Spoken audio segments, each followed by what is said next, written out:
you before you joined the ministry? I've been in the Ministry of Housing since 2006, the beginning of 2006 to date. Before joining the Ministry of Housing, I worked as the Managing Director of the National Cereals and Produce Board for close to 3 years.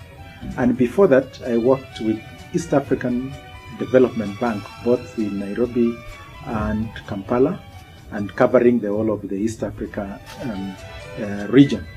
Now, the immediate past before coming into the housing sector was at the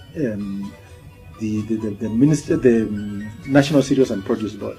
At the time I joined National Cereals and Produce Board, it was grappling with very serious liquidity problems, where the banks, particularly KCB, was at their doorstep with a claim on their head of more than 400 million, which apparently it was difficult to service. At that time, Cereals Board was dealing only in grain purchase and sale, and particularly handling the government activities. What we found there is that, first of all, there was an extremely low space utilization efficiency.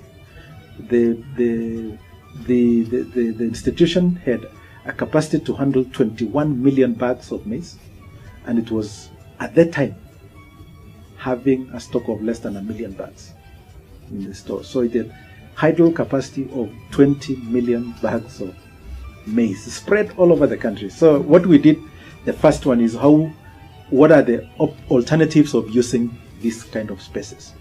And we availed the spaces to the open market, where various institutions, including SMEs, were allowed to set up and actually use this for various purposes, including trading in grain. Trading in grain that will actually supplement the country's needs. Then we also started a complementary business, that is the sale of fertilizer. Okay. And the sale of fertilizer started then. The first fertilizer import by National Cereals and Produce Board was done during my tenure at Cereals Board, and we established links with manufacturers of fertilizer in Romania, Bulgaria, the USA, and other countries to begin working on this. And the way the complementarity in this is that farmers needed support to reduce the cost of production for the maize, so that they'd not be rushing to ask for higher prices because they have bought the inputs at a high price. Yeah. So it was an opportunity for Cereals Board to procure, to ensure that the prices of inputs remained low. So we took up a stockist, or rather distributorship with the major local producers of seed to sell seed and avail seed to farmers, chemicals, and also started importing fertilizer for purposes of mitigating the cost of production. So all that ameliorated, or rather brought down the cost of production reasonably, and the price of the final product then made sense to the farmer, and most farmers and dealers in grain on the middle at the middle level started realizing greater business prospects as they saw this. So we moved on, and I'm happy that Cereals Board ever since then has actually continued with the activities we started. At one point, we borrowed actually KCB, which was holding an auction tag on the corporation at the time of my entry. By the time I was leaving, they had just approved an 800 million shilling facility to support the fertilizer business. How has the East African Development Bank impacted SMEs? The East African Development Bank targets actually the medium-sized businesses, slightly larger than the most of the SMEs. But these businesses have got direct impact on the activities of the SMEs. It finances development It is the reason why it is East African Development Bank is that it finances development. Development then are in various sectors. It is the urban sectors, the agriculture. It is in everything, including pharmaceuticals, improvement of transportation capacities, and also various other activities. What happened? One of the greatest products by East African Development Bank was an asset finance scheme, which actually supported directly the SMEs in procurement and getting into the business, particularly in transport that impacts other sectors.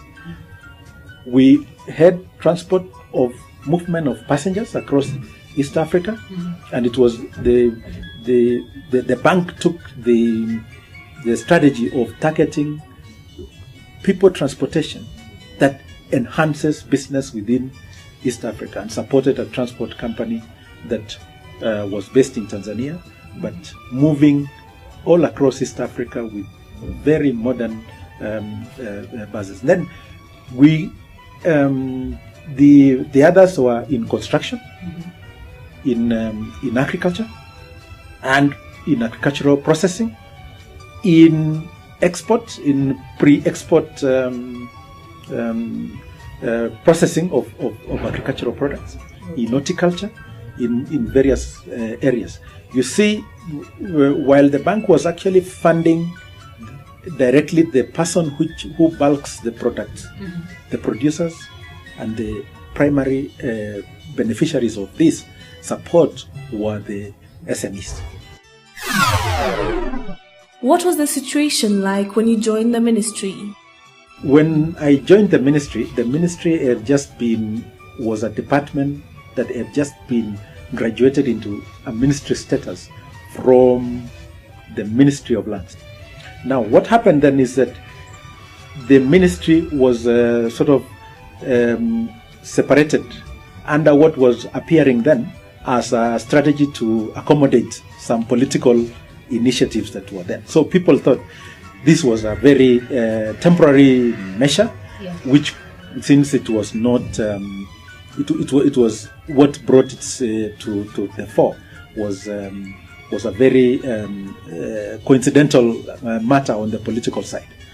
In fact, when I came and I was looking for staff, most of the staff wanted to remain in the Ministry of Lands because they thought Ministry of Housing was only there for a short time to deliver a political requirement, and that was 2006, and we were going to elections in 2007, so they were seeing themselves being there for only 2 years maximum, so that when we came in and we actually developed our vision for the sector, and clearly we were saying the sector has been under, the kind of its role has been underestimated, not appropriately supported and not appropriately highlighted to various players in the sector, by way of policy support, by way of incentive support, by way of facilitation, by way of government funding into the sector. So we started from a very low budget, which was a departmental budget. We had then one department, two departments, which are the Housing Department and Estates Department, which were dealing with one on policy and the other one on management of government estates. We immediately embarked on identifying the areas within the Kenyan urban space that required, or rather that actually have been under supported, and it was actually our role. And it was clear that the slums in this country were developing because of lack of an effective housing policy and policy facilitation processes, and we developed then structures that will deliver this.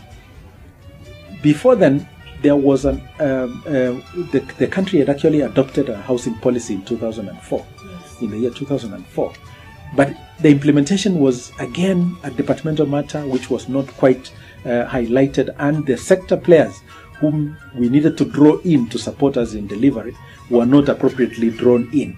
You know, government is not the implementer of the activities at the delivery level. Yes. You have to use businesses, you have to use activities that deliver this, and hold government role to facilitative guidance and incentivizing and supporting in this. So we did that. We identified the key players in the sector, and the key players in the sector basically are the investors, the developers, the contractors, the material manufacturers, material deliverers, and you would be very surprised. The sector is actually run by the SME sector. The delivery of all the building material, building stone, building sand, fabrication of windows, steel products, everything is actually run in most of our urban areas by SMEs and MSEs. Okay. Because this is a sector that basically allows them to play the secondary or the primary roles as the builders and the people with the money put this together to deliver housing. What is the ministry doing to open up rural areas? The ministry is actively engaged in the rural areas. We have programs also targeting the rural areas. One of our key programs in the rural area intervention is to improve the quality of housing in the rural areas, improve the quality of sanitation and supply of services to the rural areas. What we, however, find is that even as we go to the rural areas, the disaggregated rural settlements where each individual owner of land settles on their piece of land would lead to high cost delivery of services. So we are encouraging some form of consolidation and coming together to create urban nodes even within the rural areas where all people can come together. They get well supplied with services. It becomes easier to the cost per capita on delivery of services where people live close to each other is much lower, and it is good for our country. We can spend less funds doing that, and it is also good for our country because it will release more land for economic activities, be it in agriculture, in horticulture, and in other areas. So we are working on this. But most significantly, we are implementing a program called Appropriate Building Technology Promotion activities, which are going on in most parts of the country.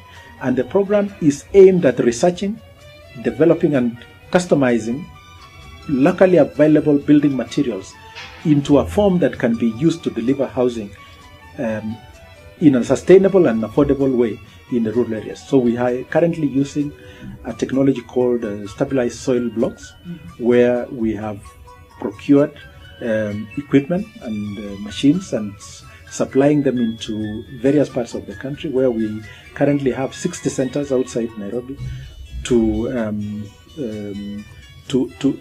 train artisans, train fundis, and also deliver for them, in a practical sense, the best practice kind of delivery, and then leave them with the technology to manage under the CDF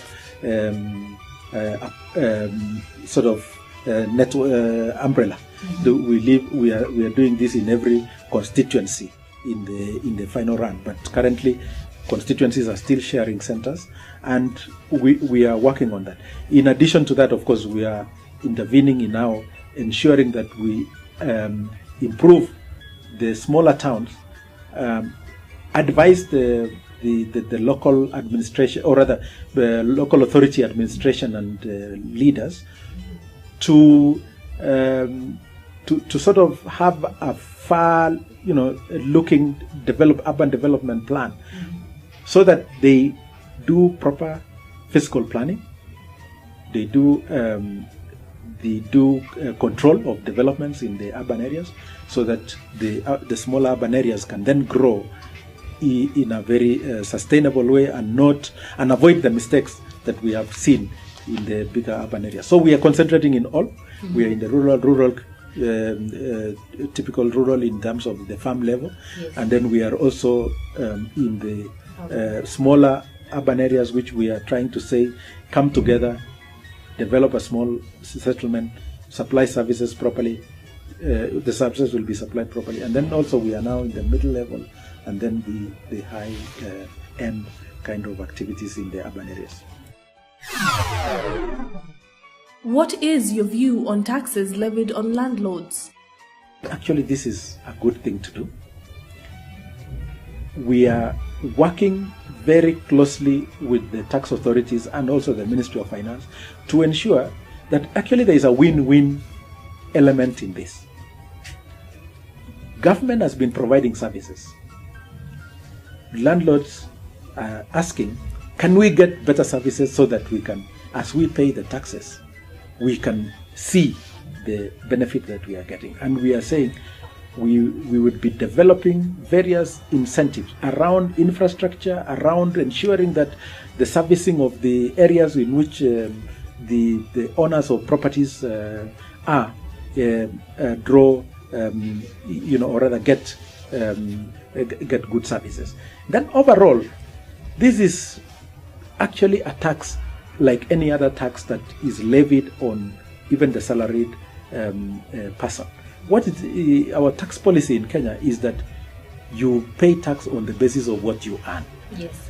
What is being asked is, after you have put up your building, you may be having loans, you may be having various other activities.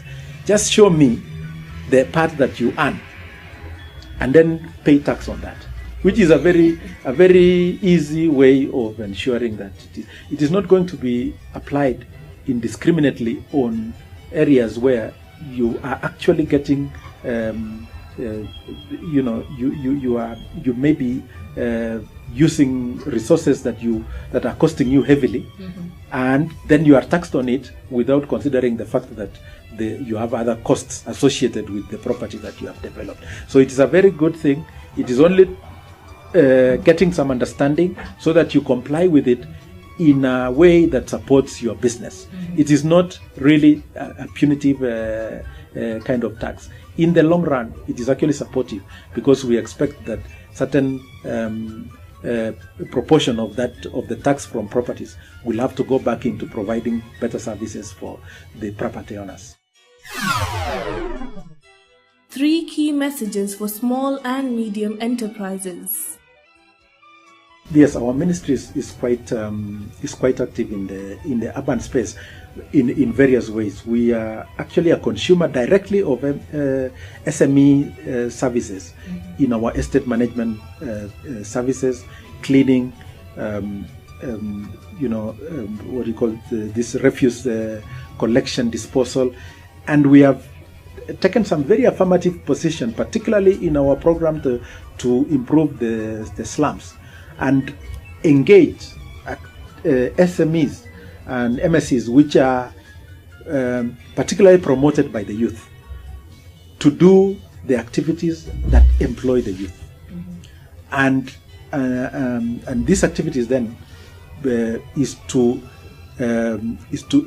towards supporting the youth to come together, formalize their relations, develop a way of doing business in a very proactive and